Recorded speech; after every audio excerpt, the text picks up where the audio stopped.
Halo semua, selamat datang. Hari ini kita bakal ngobrolin soal salah satu alat paling keren yang kita punya buat mikir, logika. Anggap aja ini kayak peta buat kita jalan di dunia informasi yang makin ribet. Yuk kita mulai. Nah, coba deh.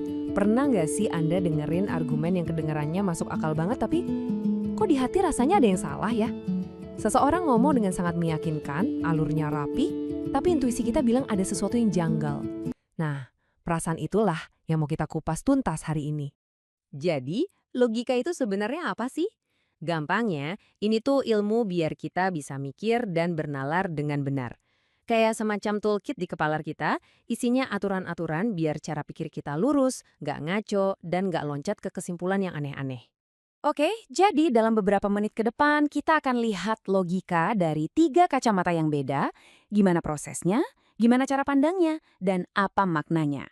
Nah, di bagian akhir kita bakal bahas kenapa ini semua penting banget buat kehidupan kita sehari-hari. Oke, kita masuk bagian pertama, logika berdasarkan proses. Ini tuh intinya soal gimana caranya kita bisa sampai ke sebuah kesimpulan. Ternyata, ada 2 jalur utama yang bisa kita lewatin. 2 jalur itu namanya deduktif dan induktif. Logika deduktif itu ibaratnya kita meluncur dari atas ke bawah. Mulai dari satu kebenaran umum, terus kita tarik kesimpulan spesifik yang udah pasti benar. Kebalikannya, logika induktif itu kayak kita mendaki dari bawah ke atas. Kita kumpulin beberapa pengamatan khusus, terus kita coba bikin kesimpulan umum, tapi sifatnya kemungkinan. Nah, ini dia contoh paling klasik dari logika deduktif. Coba kita lihat. Premis pertama, semua manusia fana. Oke, benar. Premis kedua, saya adalah manusia, benar juga. Kalau dua-duanya benar, maka kesimpulannya, saya fana, itu udah pasti, 100% benar. Nggak bisa diganggu-gugat. Ini kepastian mutlak. Sekarang kita loncat ke induktif. Kita punya pengamatan nih. Setiap kali saya kasih ikan ke kucing saya, dia suka. Ini pola. Jadi pas ada kucing lain dikasih ikan, kita nebak. Wah, kayaknya dia bakal suka juga. Tapi perhatiin kata kuncinya, kemungkinan besar. Ini bukan jaminan. Siapa tahu kucing yang ini alergi ikan kan? Nah, disinilah beda utamanya. Jadi intinya begini, dan ini penting banget buat diingat.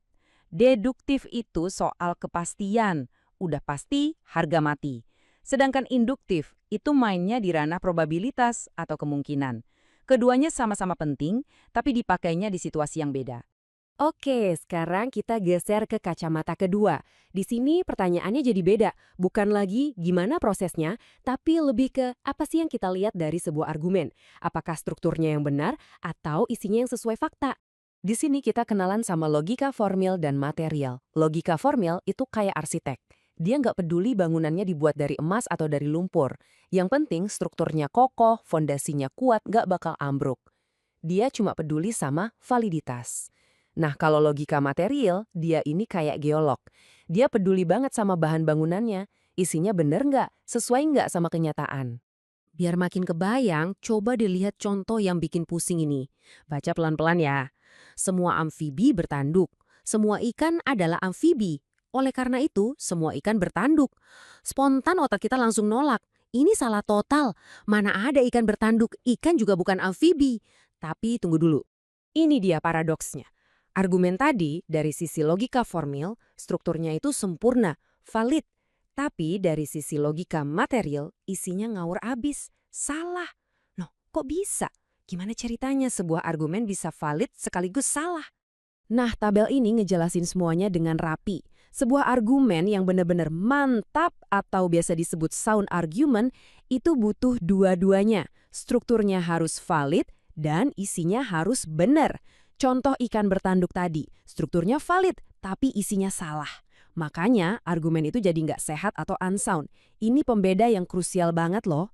Sip, kita lanjut ke kacamata yang terakhir, logika berdasarkan makna. Di sini kita nge-zoom out sedikit. Kita lihat logika sebagai konsep filosofis yang luas atau sebagai sistem teknis yang lebih sempit.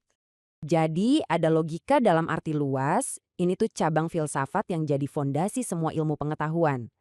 Intinya tentang prinsip-prinsip berpikir yang benar. Terus ada logika dalam arti sempit. Nah, ini lebih teknis. Ini sistem formal yang pakai simbol-simbol, kayak bahasa matematika atau waktu kita bikin program komputer.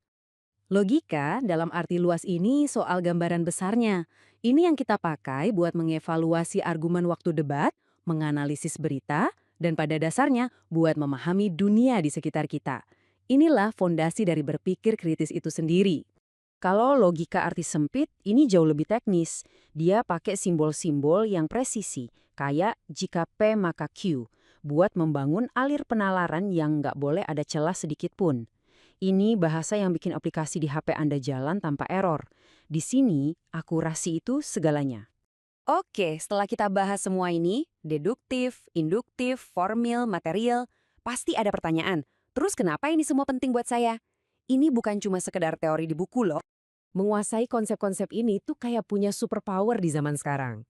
Anda jadi bisa membaca informasi dengan lebih kritis, gak gampang ketipu hoax, Anda bisa menyusun argumen yang lebih kuat dan meyakinkan. Dan yang paling penting, ini bantu Anda bikin keputusan yang lebih baik dan rasional, baik dalam pekerjaan, keuangan, maupun kehidupan pribadi. Anda jadi bisa melihat pola dan struktur di tengah lautan informasi yang keotik. Nah, saya mau tutup sesi ini dengan satu pertanyaan buat Anda. Sekarang Anda udah punya toolkitnya, argumen sehari-hari mana nih yang mau Anda beda ulang pertama kali? Mungkin argumen yang Anda dengar di berita tadi pagi, atau postingan di media sosial, atau bahkan obrolan sama teman. Coba deh, lihat lagi dengan kacamata yang lebih kritis.